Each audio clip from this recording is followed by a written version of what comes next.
Dear students, हम जयशंकर प्रसाद जी द्वारा रचित पुरस्कार कहानी पढ़ रहे हैं।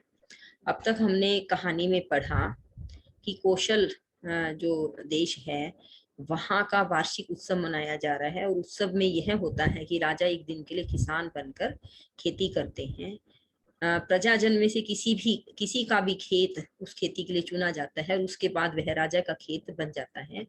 राजा उसे उस खेत के बदले खेत के मालिक को पूरी धनराशि देते हैं जिससे वह आराम से अपना जीवन निर्वाह कर सके और उसके अलावा भी वह राज्य के संरक्षण में आ जाता है। तो इस बार जो खेत चुना गया था वह मधुलिका नामक एक कन्या का है। उसके पिता सिंह मित्र राजा के ही मतलब आप कह सकते हैं राज्य की सुरक्षा के लिए ही अपने प्राण दे चुके हैं, अर्थात वो भी बहुत सच्चे देशभक्त थे। तो मधुलिका सारा कार्य बड़े खुशी खुशी करती है, लेकिन जब उसे उसके लिए धनराशि दी जाती है तो मना कर देती है कि यह मेरे पितामहों की धरती है, मैं इसको बेच नहीं सकती। तो फिर वह एक साधारण बालिका की तरह से, एक मजदूर बालिका की तरह से खेतों में काम करती है, जीवन जीती है। और जो मगध का राजकुमार अरुण है वह उससे रूप पर मोहित होकर उसे प्रेम प्रस्ताव देता है और लेकिन वह उसको उस समय आप कह सकते हैं अपमानित करके निकाल देती है। कि एक समय फिर ऐसा आ जाता है कि जब मधुलिका आप कह सकते हैं कि जो गरीबी है उसकी ठोकरों से वह हार जाती है और बड़ी दुखी सी मन में पुराने दिनों को सोच रही है कि काश वो समय फिर से लौट आए। और जो है उसे लगता है कि जो मगध की महलों की श्रृंखलाएं हैं, वहाँ का वैभव है कितना अच्छा होगा, और वह अपनी झोपड़ी से उसकी तुलना करती है। इस तरह से वो ख्यालों में खोई हुई है कि बारिश तेज आ रही है, ओले पड़ रहे हैं, उसकी जो झोपड़ी है वह टपक रही है, उसके पास ओढ़ने के लिए वस्त्र तक नहीं है। इस तरह से वह बड़ा मन में दुखी है और कल्पना कर रही है 3 साल पुरानी बातों को कि किस तरह से मैंने मगध के राजकुमार के प्रेम प्रस्ताव को ठुकरा दिया था। तो अब वो इन्हीं विचारों में खोई हुई है, अपनी झोपड़ी में बैठी हुई है कि अचानक सहसा बाहर कुछ शब्द हुआ।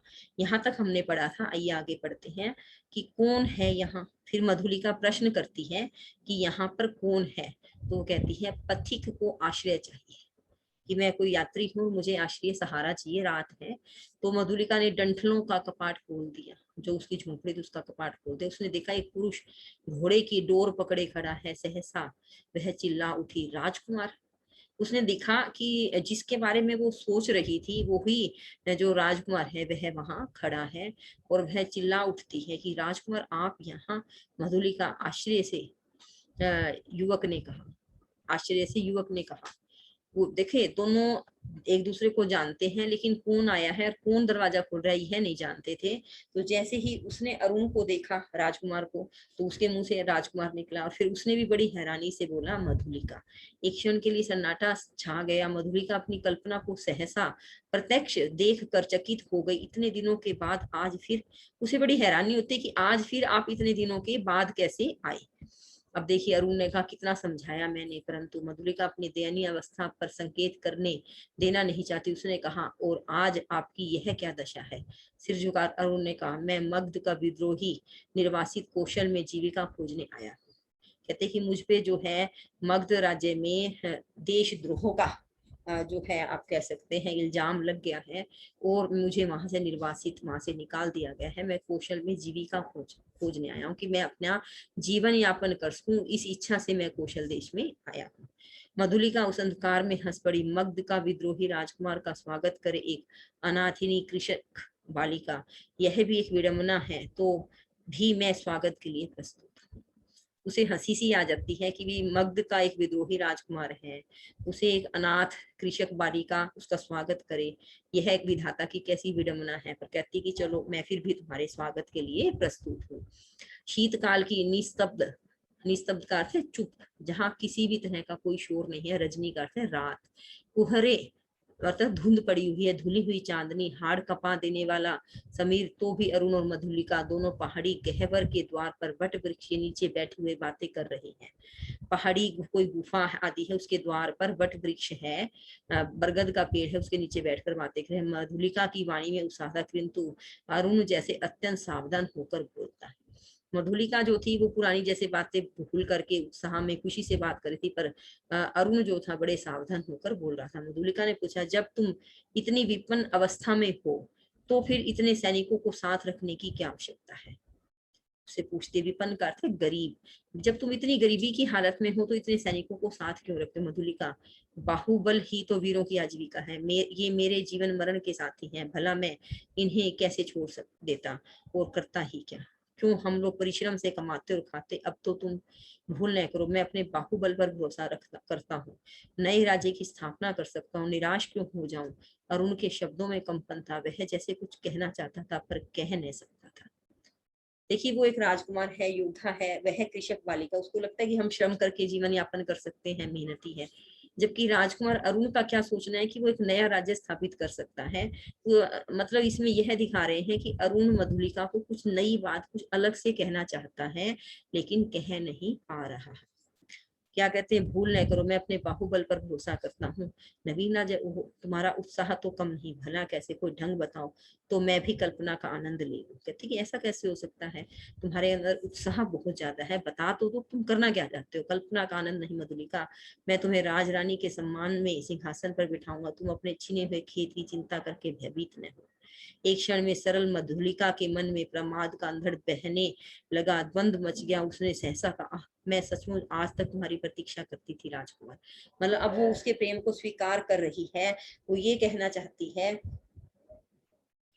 वो ये कहना चाहती है कि कोई ढंग बताओ। कि भी मैं, उसके मन में जब ये लगा ना, खेत की बात आई, उसे लगा कि जीवन में घमंड का एक अंधड़ सा बहने लगा है, द्वंद मच गया, उसने सहसा कहा, मैं सचमुच आज तक तुम्हारी प्रतीक्षा करती थी राजकुमार। और डिठाई से उसके हाथों को दबाकर बोला, तो मेरा भ्रम था, तुम सचमुच मुझे प्यार करती हो। मतलब उसको लगता है कि क्या तुम मुझे सचमुच प्यार करती हो? इस तरह से दोनों के मन में प्रेम भाव सा उत्पन्न हुआ। युवती का वक्षस्थल फूल उठा, वह हाँ भी नहीं कह सकी, ना भी नहीं। अरुण ने उसकी अवस्था का अनुभव कर लिया, कुशल मनुष्य के समान उसने अवसर को हाथ से न जाने दिया। तुरंत बोल उठा, तुम्हारी इच्छा हो तो प्राणों से पन लगाकर मैं तुम्हें इस कौशल सिंहासन पर बिठा दूं। मधुलिके, अरुण के खड़क का आतंक देखोगी। मधुलिका एक बार कांप उठी, वह कहना चाहती थी नहीं, किंतु उसके मुंह से निकला क्या?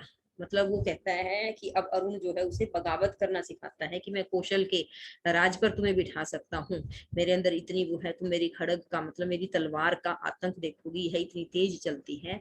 मधुलिका एक बार हृदय से कांप उठी, वह कहना चाहती थी नहीं, किंतु उसके मुंह से निकला क्या? सत्य मधुलिका, कौशल नरेश तभी से तुम्हारे लिए चिंतित है, यह मैं जानता हूँ, तुम्हारी साधारण सी प्रार्थना पे है, अस्वीकार नहीं करेंगे। और मुझे यह भी विदित है कि कौशल के सेनापति अधिकांश सैनिकों के साथ पहाड़ी दस्युओं का दमन करने के लिए बहुत दूर चले गए हैं। अब वो उसे देश से बगावत करने की तरफ दे रहा है, उसको सारी प्लानिंग पता है क्योंकि वह एक राजा है, राजनीति जानता है। मधुलिका का प्रयोग करके वो कौशल पर राज्य राज करना चाहता है। क्या देखो कितनी ढंग से वो बता रहा है, उसको बड़े ढंग से बता रहा है। और कह, और उनको क्या कहना चाहता है, और उनको क्या कहना चाहता है कि मैं यहाँ पर किस तरह से सारी बात बता रहे कि सैनिक जो है, सेनापति आदि पहाड़ी डाकुओं का दमन करने दूर गए हुए हैं, राजा तुम्हारी बात मानते हो तब से तुम्हारे लिए चिंतित भी है, साधारण सी प्रार्थना अस्वीकार नहीं करेंगे। मधुलिका की आंखों के आगे बिजलियां हंसने लगी, दारुण भावना से उसका मस्तक विकृत हो उठा। अरुण ने कहा, तुम बोलती क्यों नहीं? उसके अंदर करुणा की भावना आ गई, उसके मस्तिष्क में विकृति आ गई, उसे भी लगा कि मैं अपने जीवन में कुछ अच्छा पा सकती हूँ, जो कहोगे वह करूंगी। मंत्र मुग्ध सी मधुलिका ने कहा कि तुम जो कहोगे मैं वो करने को तैयार हूँ। मंत्र मुग्ध सी होकर के वह ये बात कहने लगती है कि स्वर्ण मंच पर कौशल नरेश अर्धनिद्रित अवस्था में आंखें मूलकित किए हैं, एक चामर धारिणी युवती पीछे खड़ी अपनी कलाई बड़ी कुशलता से घुमा रही है। चामर के शुभ्र आंदोलन उस प्रकोष्ठ में धीरे धीरे संचलित हो रहे हैं। तामूल वाहिनी प्रतिमा के समान दूर खड़ी है। तामूल का अर्थ होता है पान बीड़ा, वाहिनी का अर्थ उसको लेके आने वाली। तो अब उसको कल्पना करके दिखा रहा है कि सोने से बने हुए कौशल, उसके मंच पर कौशल नरेश अर्धनिद्रित अवस्था में, आंखें मुकुलित, आंखें अर्धनिद्रित का अर्थ है कि न सोए हैं न जाग रहे हैं, इस तरह से आंखों को मुकुलित करके बैठे हैं। एक चामर धारिणी युवती पीछे खड़ी अपनी कलाई बड़ी कुशलता से घुमा रही है, अर्थात कोई पंखा जल रहा है। चामर के शुभ आंदोलन उस प्रकोष्ठ में धीरे धीरे संचलित हो रहे हैं। और वो कहते कि एक जो है तामूल वाहिनी प्रतिमा के समान दूर खड़ी है। प्रतिहारी ने आकर कहा, जय हो देव, एक स्त्री कुछ प्रार्थना लेकर आई है। आंख खोलते हुए महाराज ने कहा, स्त्री प्रार्थना करने करने आई, आने दो। अब देखिए उसने उनको कहा कि भी जो अरुण है उसने मधुलिका को थोड़ा सा भड़का दिया है कि तुम अपनी एक चीज मांग लो राजा से, राजा तुम्हारे लिए चिंतित है, तुम्हारे मना नहीं करेंगे, तुम्हारे पिता का भी उनके प्रभाव है, दबदबा है। तो अब वो वहां चली जाती है कि मग्ध नरेश इस तरह से मतलब आधी नींद में है, और भाई वहां कोई पंखा जला रहा है और कोई तामुल वाहिनी प्रतिमा के समान अर्थात मूर्ति बन करके दूर खड़ी है। प्रतिहारी ने कहा जय हो देव, एक स्त्री कुछ प्रार्थना लेकर है। आंख खोलते मारने लगा, स्त्री प्रार्थना करने आई है, आने दो। प्रतिहारी के साथ मधुलिका आई, उसने प्रणाम किया। महाराज ने स्थिर दृष्टि से उसकी ओर देखा और कहा तुम्हें कहीं देखा है। प्रतिहारी का अर्थ क्या है, दासी। मधुलिका को ले आई, उसने प्रणाम किया। महाराज ने उसके ऊपर दृष्टि स्थिर करने का अर्थ है कि एक बार लगातार देखा और कहा तुम्हें कहीं देखा है। तो मधुलिका कहती है 3 बरस हुए देव, मेरी भूमि खेती के लिए ली गई थी। ओह, तो तुमने इतने दिन कष्ट में बिताए, आज उसका मूल्य मांगने आई हो, क्यों? अच्छा अच्छा तुम्हें मिलेगा। प्रतिहारी नहीं महाराज, मुझे मूल्य नहीं चाहिए। मूर्ख, फिर क्या चाहिए? क्योंकि वह उसको अरुण ने कह दिया है तो वह महाराज के पास आ गई है। कहती कि तुम मूल्य मांगने आई हो कि इतने साल तुमने दुख में बिताए हैं। कहती नहीं महाराज, मुझे मूल्य नहीं। तो महाराज को फिर से गुस्सा आ जाता है कि पहले उस समय इसको मूल्य दिया जा रहा था तब भी नहीं लिया, अब क्या चाहती है? मूर्ख, फिर क्या चाहिए? तो जो है वो कहती है उतनी ही भूमि दुर्ग के दक्षिणी नाले के समीप की जंगली भूमि, वही मैं अपनी खेती करूंगी। मुझे एक सहायक मिल गया है, वह मनुष्यों से मेरी सहायता करेगा, भूमि को समतल भी बनाना होगा। अब वो अपनी मांग रख देती है कि जो दुर्ग है उसके दक्षिण नाले के समीप की जंगली भूमि, वही मैं अपनी खेती करूंगी। मुझे एक सहायक मिल गया है, वह मनुष्यों से मेरी सहायता करेगा, भूमि को समतल भी बनाना होगा। महाराज ने कहा कृषक मालिके, वह बड़ी उबड़ खाबड़ भूमि है, तिस पर वह दुर्ग के समीप एक सैनिक महत्व रखती है, तो फिर निराश लौट जाऊं। सिंह मित्र की कन्या, मैं क्या करूं, तुम्हारी है प्रार्थना, देव जैसी आज्ञा। वो कहते तुम सिंह मित्र की कन्या हो, तुम्हारे पिता ने इस राज्य की सुरक्षा के लिए अपने प्राण गंवा दिए थे, तो मैं तुम्हें निराश नहीं भेज सकता। लेकिन वह दुर्ग के समीप है, वह अर्थात देश की जो सैन्य शक्ति है उसके हिसाब से महत्व रखती है और उबड़ खाबड़ भी है, तुम वहां पर ही धरती क्यों लेना चाहते हो? तो कहते मैं क्या करूं, राजा भी असमंजस में है। तो वो कहती है देव जैसी आज्ञा हो, जाओ तुम श्रम जीवियों को उसमें लगाओ, मैं अमात्य को आज्ञा पत्र देने का आदेश करता हूँ। कहते कि जब तुम सिंह मित्र की कन्या हो, तुमने देश के लिए बहुत काम किया है, मैं तुम्हें मना किसी कीमत पर नहीं कर सकता। तुम जाओ, जो तुम्हारे साथ मेहनत करने वाले लोग हैं उन्हें वहां लगाओ, मैं मंत्री को कह करके तुम्हें वह धरती देने का आज्ञा पत्र तैयार करवाता हूँ। जय हो देव, वह कहकर प्रणाम करती हुई मधुलिका राज मंदिर के बाहर आ गई। दुर्ग के दक्षिण भ्यावने नाले के तट पर घना जंगल है। आज मनुष्यों के पद संचार से शून्यता भंग हो रही थी। अरुण के छिपे वे मनुष्य स्वतंत्रता से इधर उधर घूमते थे। झाड़ियों को काटकर पथ बन रहा था। नगर दूर था, फिर उधर यूं ही कोई नहीं आता था। फिर अब तो महाराज की आज्ञा से मां मधुलिका का अच्छा सा खेत बन रहा था, तब इधर की किसको चिंता? क्या कहते हैं कि दक्षिण जो भयानक सा इलाका था, वहां पर घना जंगल भी था, जल्दी से मनुष्य वहां पर पथ संचार करते हैं, पाँव के चलने की आवाज वहां बिल्कुल नहीं आती थी। लेकिन आज जो है उस घने जंगल में, सुनसान जंगल में शून्यता भंग हो रही थी, अर्थात चुप्पी भंग हो रही थी। आवाजें आ रही थी, जो अरुण के छिपे हुए मनुष्य स्वतंत्रता से, जो अरुण के साथ थे सैनिक आदि, वे घूम रहे थे। झाड़ियों को काटकर रास्ता बनाया जा रहा था। नगर दूर था, फिर इसलिए वहां कोई आता जाता नहीं था। लेकिन आज जब महाराज ने आज्ञा दे दी है कि मधुलिका के लिए अच्छा सा खेत बनाया जाए, तब इधर की किसको चिंता होगी? अर्थात वहां पर अब सुनसान नहीं है, सब लोग वहां आ जा सकते हैं। एक घने कुंज में अरुण और मधुलिका एक दूसरे को हर्षित नेत्रों से देख रहे थे। संध्या हो चली थी। उस निबिड़ वन में उन नवागत मनुष्यों को देखकर पक्षीगण अपने नीड़ को लौटते हुए अधिक कोलाहल कर रहे थे। अर्थात जो जगह सुनसान थी, जंगल जैसी थी, जहाँ कोई आता जाता नहीं था, जैसे ही मधुलिका का खेत वहां बनने लगा, जो अरुण के सैनिक आदि वहां पर जो है कार्य कर रहे हैं, तो क्या है कि अरुण और मधुलिका एक घने कुंज में एक दूसरे को हर्षित ने, मतलब दोनों में प्रेम भाव पनप रहा है। संध्या हो चली। निबिड़ का वन का अर्थ है कि सुनसान वन में उन नवागत मनुष्यों को देखकर, क्योंकि जहां बस्ती होती है पक्षीगण भी वहीं लौटते हैं और अपने नीड़ को लौटते हुए अधिक कोलाहल कर रहे थे।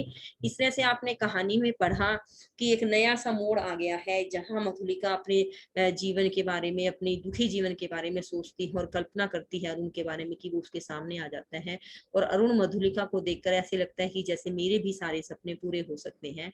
और अरुण के कहने से मधुलिका जो है महाराज से दुर्ग के आसपास की ऊबड़ खाबड़ जमीन मांग लेती है कि यहाँ पर मैं खेती करूंगी। उसके मन में अभी कोई काला भाव नहीं है, लेकिन अरुण उसके माध्यम से कौशल देश पर राज करना चाहता है। इसमें से आज तक अब तक आपने यह कहानी पढ़ी है।